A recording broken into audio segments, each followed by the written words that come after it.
You are watching and listening to Sipping Off the Cuff on Tequila Aficionado Media on every one of our channels and networks. I'm Mike Morales here in Southern California. That young man out there is Jim Johnston in Youngstown, Ohio.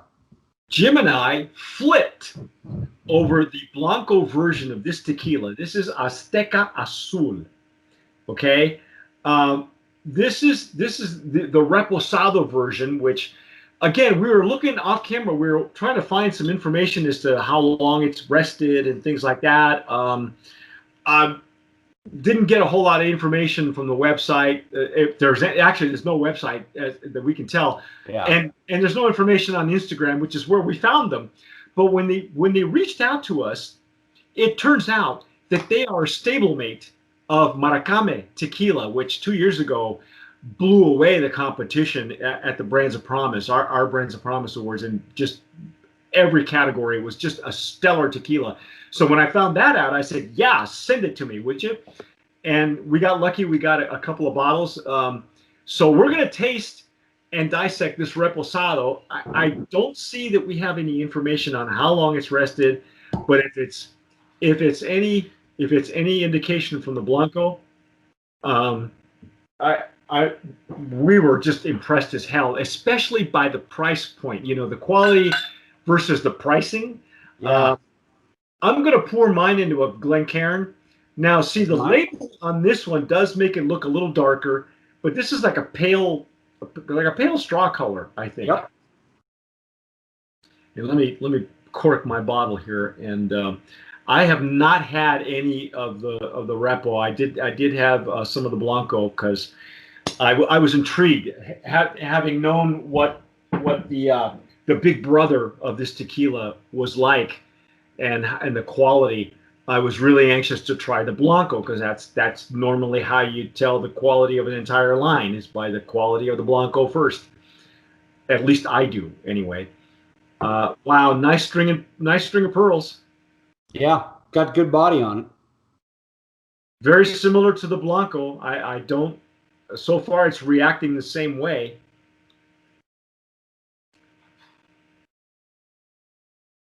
Oh, nice. Now it's clinging to the glass and is streaking down. If I were to guess, Jim, this thing is probably being aged maybe 6 months. I wouldn't go further than that. Yeah, very pale color on it,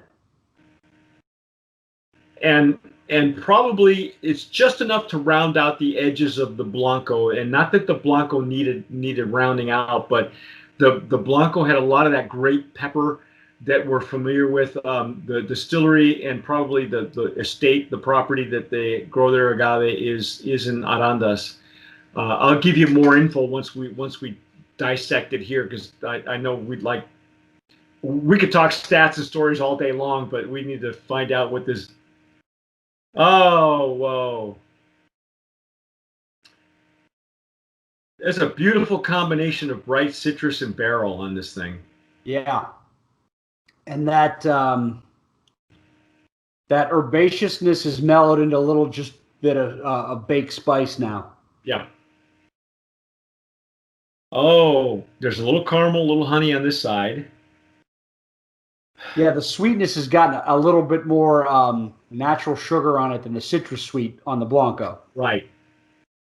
Which when we read the notes on the Blanco that were given to us by the sell sheet, the informational sheet, it said that I guess they had grapefruit. I thought it was more like lime. Now with the barrel, it's more like an orange, I think. Yeah, that barrel, the tannins from the barrel are definitely on the nose here, and that herb oil that I smelled on the Blanco is now a very pungent, spicy herb instead of sweet herb that I had before. I'm getting the caramel and caramel / honey, maybe vanilla. I think that's what it is what I'm getting. This is really, I'm really impressed by and we'll tell you why in a second, but impressed that there's enough quality for the price point. Wait till you find out what the price point is on this stuff. Wow, there's a lot going on this tequila. Every time you swirl it and it opens up some more, there's something Yeah. else. However long they rested it, it was enough to add some additional character to the Blanco. Wow, this is really pleasant. Yeah, You very know, nice. there are expensive tequilas you and I have had that don't have this kind of character on No, the aroma. and a lot of different notes on the nose across the board. A lot of things going on here. Wow, I'm really intrigued. It's boggling to me because of the price point. And we said that the Blanco was how much? I mean, maybe let's explain it now. The Blanco was how much you said? It was in the $18 to $23 range, depending on where you got it. So the Repo would be just a little bit over that. From what I see here, it's between 26 and 30. Wow. Wow. Previous to you, I had another tasting with somebody else, and the quality of their 30, close to, between 30 and close to 40, wasn't this kind of quality. Their Right. Repo was not. Um, I mean, it was okay. It wasn't meh either. It was good, but this kicks Yeah. ass. Well, let's see. Okay, well let's Let's see taste it. if it does, huh? Okay.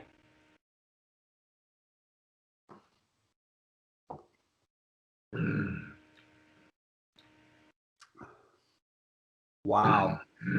There's that mint they're talking about. And the sweetness is now a baked agave, not a citrus sweetness. But that mint is definitely there in mid palate. It's taken over the white pepper. It's a menthol. It's a spearmint. You think it's from the barrel? I do. Okay. I think that the tannins out of the barrel, the cellulose, and a little bit of that char has taken that pepper and concentrated the berry part of the peppercorn instead of the spice part of the peppercorn, and it gets that little menthol, almost cayenne, spicy, but minty flavor to it. Yeah. And now that I got that on my tongue and I'm smelling it again, this almost smells in the best way like a stick of big red gum. So there's even a little bit of cinnamon there. There's a little bit of cinnamon and baked spice on this, but Big Red also's got that menthol kick on it. A little bit of, the sorbitol or whatever they use on it that makes you feel like there's just a little bit of menthol in it, but it's really nice. It's a baked spice into a menthol where that pepper has kind of come into a spearmint almost flavor, and the finish is still very nice and long on it. Oh yeah. Wow, man. The quality on this tequila? Yeah. It really is nice. Very balanced, very mellow, but the flavor is it's got a lot of character to it. It's not a big robust flavor. It's a nice, balanced, smooth journey. I'm dumbfounded. Yeah. Because when Matt and I tasted Maracame, which is I'm going to be comparing it a lot to that because that is the more refined, I think, version of this. Maracame just blew us away. Yeah. But this is blowing me away in the same way because you're looking at a price point not above $30. Yeah, and again, it's a step below. I think it's the more unrefined stablemate of Maracame. If you like Maracame, you're going to love this because this is a bit bolder. I'm going to say that it's a bit bold. And yeah, unrefined does not mean that it is not very, very good. It's just that the robustness of the flavors are coming through a lot more. That's not a bad thing, though. No, not at all. I'm not saying that in a negative aspect. Yeah. What I'm giving folks is I'm trying to gauge the level of flavor, aroma, and quality for the price point. Which is really impressive, given that the Blanco was so good, where in some cases you can get it for $18, $19, and this Repo that you can get for $26.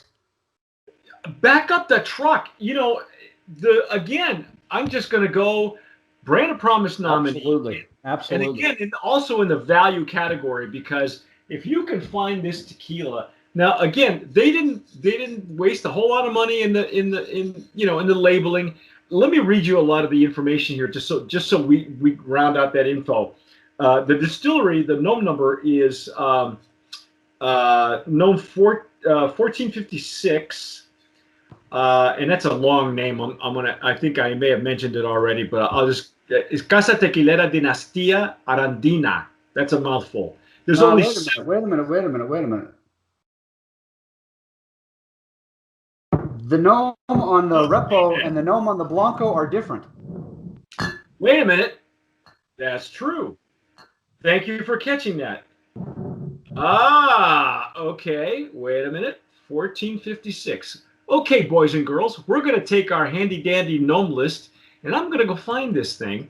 I was not aware of that because I just noticed it when I turned the bottle over. Yeah, 1456. Where does this come from? 1456. Now, here's the other. Okay, it does not exist on the gnome list that I have. It is not there. I'm not sure why this has a different gnome. I have the most recent gnome list that was published January 12th of 2021. And well, I'll tell you what, there's a date stamp on the back of the Blanco that says 1/5/20. And there's a date stamp on the back of the Repo that says 22/12/17. So we have old stock. Well, tell me though, there's no.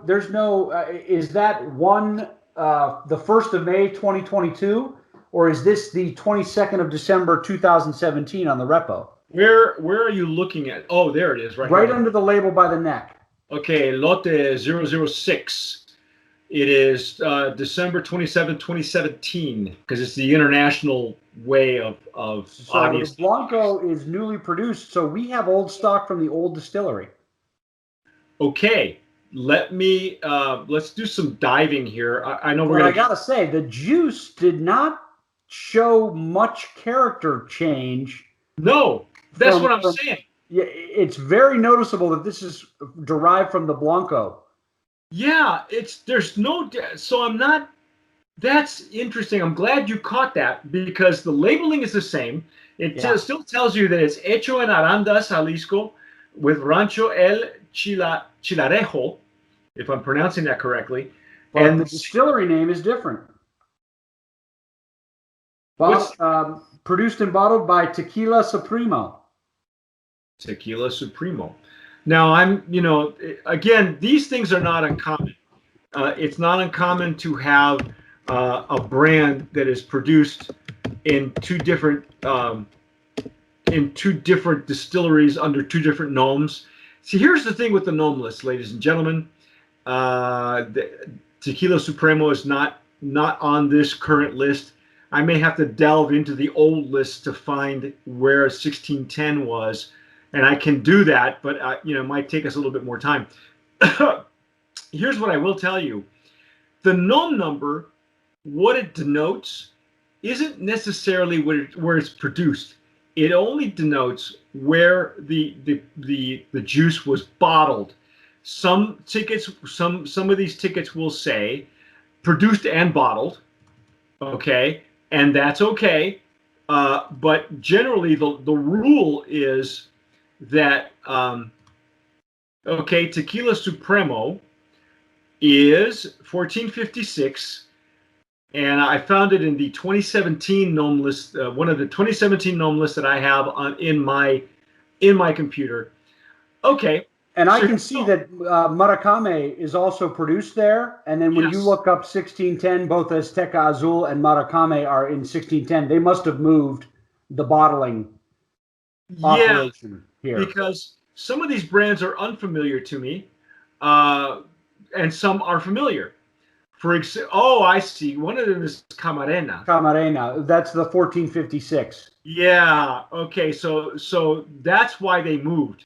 because Camarena was bought by Gallo, and when Camarena first came on the scene, if you're familiar with Camarena, you've seen it everywhere. It was a really decent tequila, and then when apparently somewhere along the line it went diffuser, and then Gallo bought the rest of it. So, for instance, Casco Viejo is now at the New Nome. Maracame and Gran Maracame are at the New Nome. La Cava de Don Agustin, I think they went somewhere else. So yeah, I have a feeling that this is what happened when Gallo bought the brand. Everybody bailed. Yeah. And another 1610 is something you and I have tasted together, Mucha Liga, in the Luchador bottles. Yes. Yes. Is that also at the new? That's the 1610. So it looks like, from what I've seen from 1456, from all the labels that are produced there, when Camarena got bought out by Gallo, everybody that was left there jumped ship to 1450 to 1610. I'm sorry. Yeah. Because there were 6 brands at 1456, and now there are 5 at 1610. Well, just and one more thing. I know we're deep diving here and we're geeking out, folks, but here we go. Camarena tequila. Whoops, hang on. I just want to know what. There we go. Familia Camarena. They only make one tequila, 1596, and that is the current NOM list that we have. Casa Tequilera Herencia de los Altos, which is the one that's owned by Gallo. They only make Familia Camarena. It is the one that's mass produced everywhere.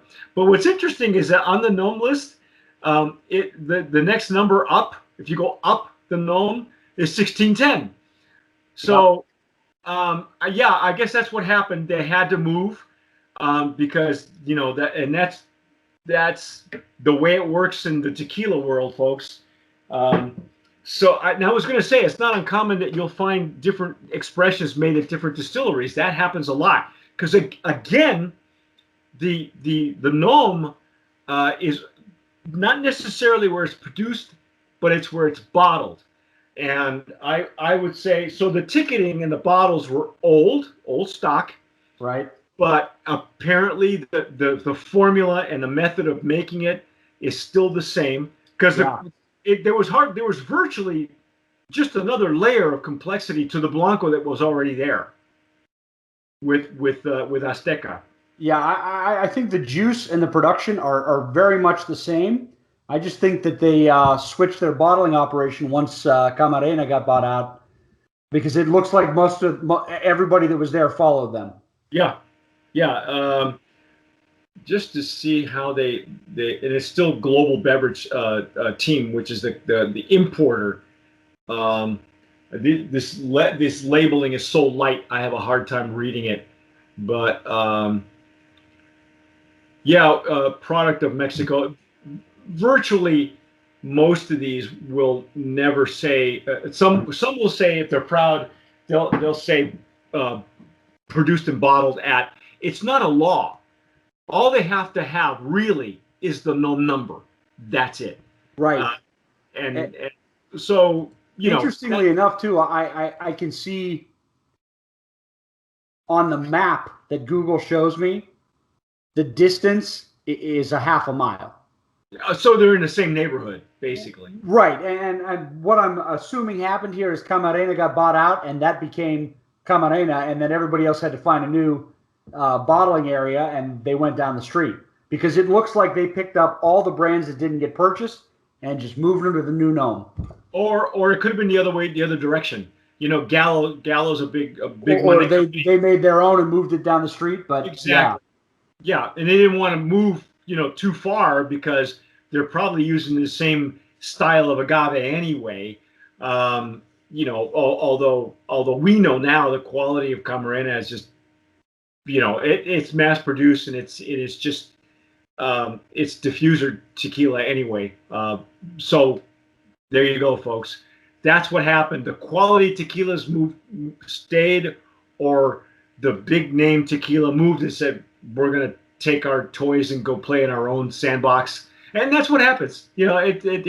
I'm glad you caught that, because now we have an extra layer of complexity to this whole tasting thing. Yeah. Yeah.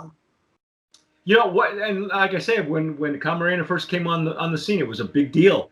It was being they had a food truck. They were one of the first ones to use a food truck as a method of getting people to try the tequila. They would go from they would make the tacos and whatever they were making using Camarena, but they would park it in front of all the liquor stores in Southern California where they were distributed. And so that was their marketing gimmick, and that's how it got so popular, because they would, and then they were, at the time they were using Twitter to tell people we were going to be, you know, in such and such a liquor store, and the people would show up for like tacos and buy a bottle of Camarena. Yeah, win-win. Wow. But I gotta tell you, the quality of this, I'd follow this anywhere, in a taco truck and an ice cream truck. I tell you what, you could jump in the taco truck and literally take the brakes off and roll down to where they're bottling this out at the other place. So it's not like they moved it far. That's why it's not a crazy change, because the juice is definitely the same. Yeah, and it's definitely good. Yeah, the method is the same. So, folks, bottom line is, if the Blanco gnome number doesn't match the Reposado gnome number, don't be afraid of it, okay? It's okay. It's the same juice. It's the same producer, same importer. And probably the importer can explain the story better than we could, but we're just using the clues that we have available to us.